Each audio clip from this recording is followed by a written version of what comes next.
好，咁我而家咧就想講一講點樣按住 YouTube 嘅演算法去快速增加訂閱者同埋流量嘅心得。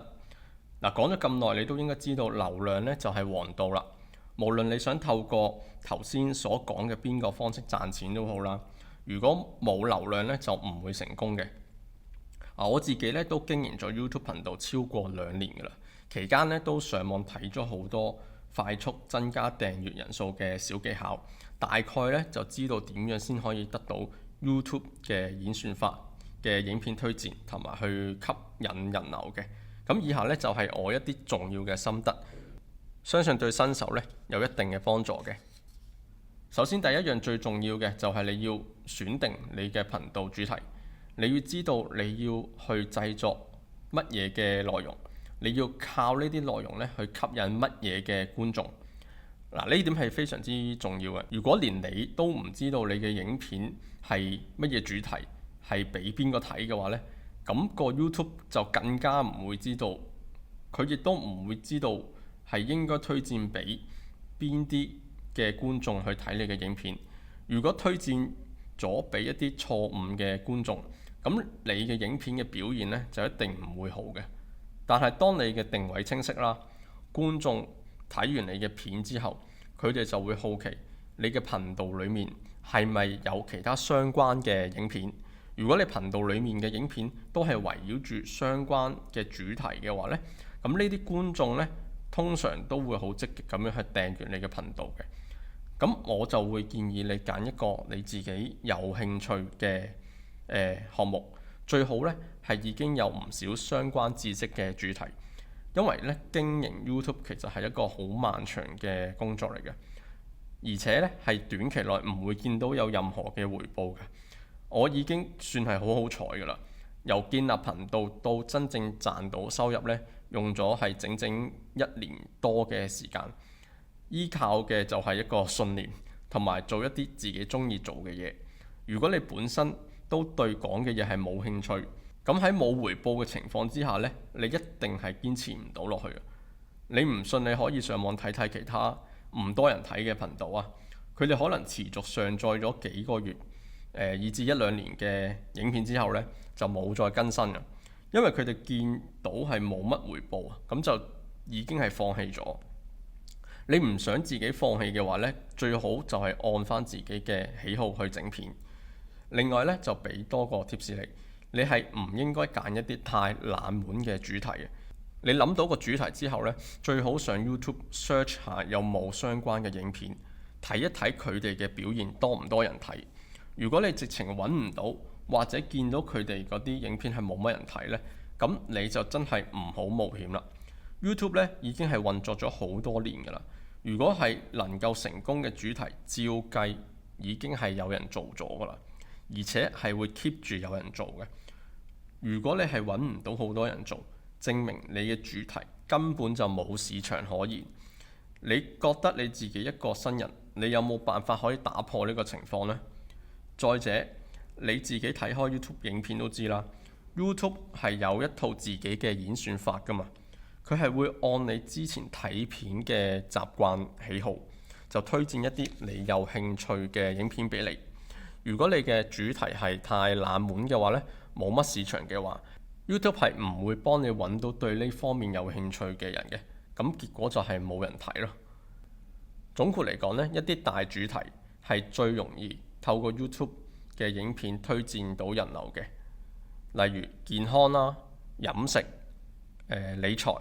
賺錢方法、旅遊、娛樂、時事等等。你可以試下諗諗呢幾方面嘅主題有冇邊個適合你。咁揀好咗主題之後呢，你就要注意翻個影片質素。你一定要咧提供到同主題相關嘅內容同埋價值，先至可以吸引到觀眾去訂閱你呢個頻道，同埋再次翻嚟你個頻道去睇你嘅影片嘅。第二個技巧呢，就係善用 SEO 同埋關鍵詞啦。YouTube 影片嘅流量呢，主要來源就分咗2大類，就係有自然流量同埋推薦流量。自然流量呢，就係指觀眾主動搜尋關鍵字，就通過 YouTube 裡面嘅搜尋或者喺 Google 嘅搜尋引擎呢，就揾到你嘅影片。咁呢類嘅流量呢，主要係嚟自觀眾對於特定主題嘅興趣嘅。佢哋就係通過輸入關鍵字嚟揾一啲相關嘅內容。咁 YouTube 內部嘅搜尋同埋 Google 嘅搜尋引擎呢，都可以有效咁樣帶嚟呢啲嘅流量嘅。另一個係比較重要啲，就係個推薦流量。推薦流量呢，就係嚟自 YouTube 嘅推薦影片機制嘅。其實就係 YouTuber 最希望得到嘅流量來源，亦都係頻道爆紅嘅一個關鍵。YouTube 嘅推薦機制咧，係會根據翻影片嘅內容同埋觀眾嘅觀看習慣咧，就去推薦影片。咁要得到呢個推薦流量咧，最好就係要做好呢個 SEO，即係搜尋引擎優化嘅工作。咁令到 YouTube 嘅演算法咧，係可以準確攞到影片嘅資訊，同埋推薦俾相關嘅觀眾去入嚟睇你嘅片。咁點樣確定你嘅 YouTube 影片係應該用邊啲關鍵詞呢？嗱，其實就有好幾個方案嘅。嗱，你可以用呢個關鍵詞嘅研究工具啦，例如用呢個 Google Trends 或者係 YouTube 搜尋建議功能嚟到咧揾到一啲熱門嘅關鍵詞嘅。咁跟住就係做一啲競爭對手嘅分析。你可以分析咧同你影片主題相關嘅熱門嘅影片，觀察下佢哋所用嘅關鍵詞同埋標籤。咁呢啲咧都可以提供到一啲關鍵詞嘅靈感，去俾你選擇一啲啱你嘅關鍵詞嘅。咁分析工具啦，就可以用呢個 SEO 嘅工具，例如呢個 TubeBuddy。咁呢啲工具咧，其實可以分析到關鍵詞佢嘅搜尋量同埋佢嘅競爭度。咁就即係可以俾到意見你，究竟揀邊啲嘅關鍵詞呢，就可以令到你嘅影片佢嘅搜尋排名就比較高啲。即係話人哋一揾就你嘅影片係擺到最頂嘅，咁就最容易見到，咁就比較容易引到啲人吸到佢哋入去睇你嘅片啦。咁 YouTube 頻道都有啲SEO 操作呢，係要set up 嘅。咁就有兩個部分啦，一個就係頻道嘅基本設定，另一個就係個影片嘅資訊設定。咁頻道嘅基本設定有兩 part 嘅，關鍵詞嘅標籤啦。咁喺呢個頻道設定裏面呢，就要加翻呢個關鍵詞嘅標籤，咁就幫 YouTube 去了解你嘅頻道內容，咁就令到佢可以識得咧推薦俾一啲相關嘅觀眾。咁頻道描述啦，喺個頻道描述裏面都要加入一啲關鍵詞啦，咁啊清晰咁樣描述個頻道主題嘅，咁可以幫到觀眾知道你嘅頻道係講啲咩。好，咁到影片嘅資訊設定，咁呢個都係相對比較重要嘅設定啦。咁首先個標題啦，個影片標題呢，其實一定要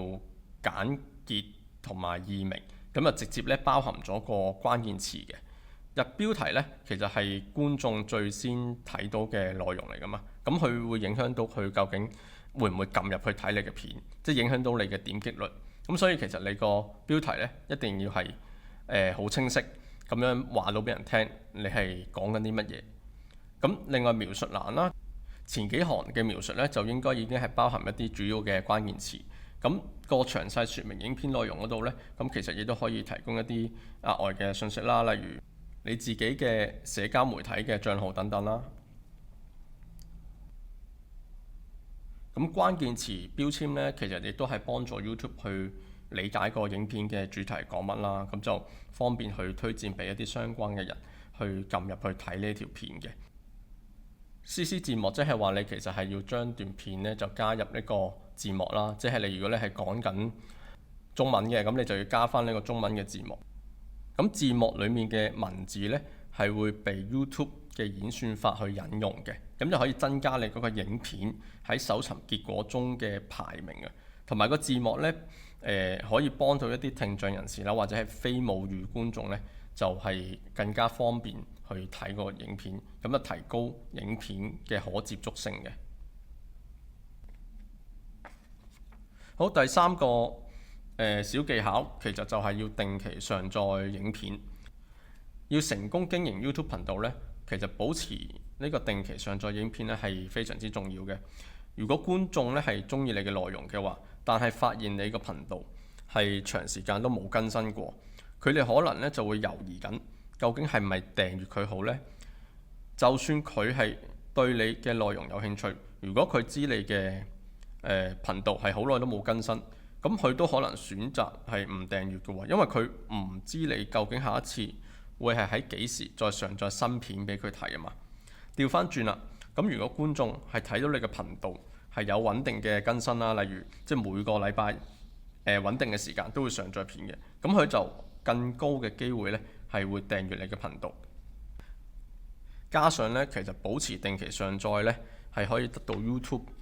嘅演算法嘅推薦嘅，咁就可以吸引更多人咧去睇你嘅頻道嘅內容啦。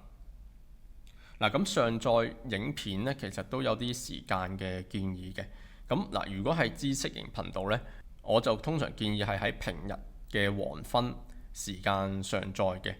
因為咧關注個人成長嘅人咧，通常都係會平日夜晚去學嘢嘅。咁週末咧或者係公眾假期咧，佢哋就通常都係會出咗街或者去娛樂咁樣安排咧，就可以提高到你嗰個知識型頻道嘅觀眾嘅觀看率啦。嗱，如果你係一啲輕鬆有趣嘅頻道咧，咁自然啦，你就應該係喺星期五或者星期六嘅黃昏上載影片嘅，因為根據統計咧，夜晚嘅觀看率咧通常都係較高嘅。嗱，咁喺 YouTube 上載影片之後嘅48小時之內咧，個影片嘅點擊率同埋觀看時間咧，對於影片嘅推廣效果咧係好重要嘅。YouTube 嘅演算法咧，其實係會根據呢段時間裡面嘅觀看數據咧，去決定係咪將你嘅影片推薦俾更多嘅用戶嘅。所以咧，其實喺影片上載嘅頭48小時內咧，你係要確保有足夠嘅觀看同埋互動。咁所以其實如果你係有一啲其他嘅社交媒體咧，我建議你上載咗之後，即刻喺其他嘅社交媒體就同人講，或者俾條 link 人，就話你上載咗呢段片啦，咁就吸引更多人 click 入去，咁就可以幫到YouTube 推薦嗰個效果咯。嗱，咁頭先都提過啦，要保持update 你個頻道，就定期上載一啲影片。咁其實我就建議每個禮拜或者每2個禮拜咧，至少都要上載一條片嘅。咁對於一啲全職工作嘅人嚟講咧，可能咧就係會時間唔係好夠，或者可能靈感唔係好夠，有呢啲問題出現嘅。咁呢個時候咧，我就建議你係喺假期嗰度咧，就預先整定幾段影片，然後咧再分階段去上載。即使咧你喺平時工作繁忙嘅時候咧，咁你都可以保持到個頻道 keep 住有片上，keep 住可以更新，咁能夠符合到 YouTube 個演算法，咁亦都可以保持到個頻道嘅活躍度。嗱，咁第四咧就係要回覆翻觀眾嘅評論啦。咁其實咧呢個動作咧係可以提升到你個頻道吸引力，同埋增強觀眾個黏度啊。即係觀眾咧就喺影片下面咧就會留低一啲評論啦，通常係希望咧就同個創作者咧有啲互動，或者咧係對個影片內容咧表達一啲意見同埋感受嘅。即係如果你係可以及時咁樣回應佢哋嘅評論咧，其實可以表達到你對觀眾嘅一個尊重啦，同埋一個感謝啦。咁同埋咧可以增強到佢哋嘅忠誠度嘅。同埋咧你咁樣做咧係可以叫做增進咗觀眾嘅關係啦。咁因為你係親自回覆佢啊嘛，即係等佢覺得自己係被重視噶嘛。即係呢種互動咧，其實係令到佢哋對你嘅信任啊、好感咧就大大咁樣提升啦。觀眾咧亦都可能因為你經常嘅回應咧，就會選擇去訂閱你嘅頻道，甚至咧就多啲翻嚟睇你嘅影片。咁同埋咧，你嘅回覆咧，其實可以激發到一啲討論同埋參與嘅。嗱，咁其他觀眾如果睇到你係經常回覆嗰啲評論咧，咁其實佢哋都可能會